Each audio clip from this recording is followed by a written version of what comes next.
লাগান করে দিব আমাদের ড্রাইভারে নিয়ে ট্রেন আমার যে কি হয়েছে এরকম খবর পাই না আমি এরকম জায়গা মধ্যে এরকম পাচ্ছি আমি এরকম বিপদের মধ্যে আমাদের উদ্ধার করে দিই মোৰ ঘৈণীয়েকজনী ইয়াৰ পৰা নগাঁও চকীটোৰ পৰা তিনিজন দলাল মানুহ আহি ৰহিমউদ্দিন, ইমৰান হুছেইন আৰু সিহঁতৰ মা হাজেৰা চকিনা খাতুন সেই তিনিজন মিলি আহি আমাৰ ঘৰত আহি সি ক'লে সিহঁতৰ নিজৰ ঘৰৰ কামৰ কথাখিনি কৈ সিহঁতৰ চকীটোক লৈ গৈছে।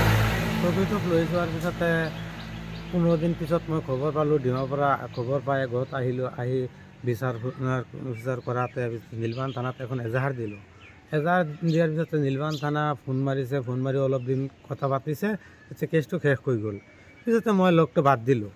বাদ দিয়াৰ পিছতে হঠাৎ অলপ দিন আগতে 15-20 দিনমান আগতে মোৰ ঘৈণীয়েকজনী মোৰ ল'ৰাৰ লগত ভিডিঅ' ফোনত কথা পাতি আছে যে সি ওমান দেশত সেই তিনিজন মানুহে, এজন মানুহ ওমানতে আছে, ইমৰান বৰ্তমান ওমানতে আছে, ৰহিম আৰু সিহঁতৰ মা এনেকৈ ঘটনা কৰি সিহঁতক ফুচলাই নি সিহঁতক বিক্ৰী কৰি দিছে ওমান দেশত।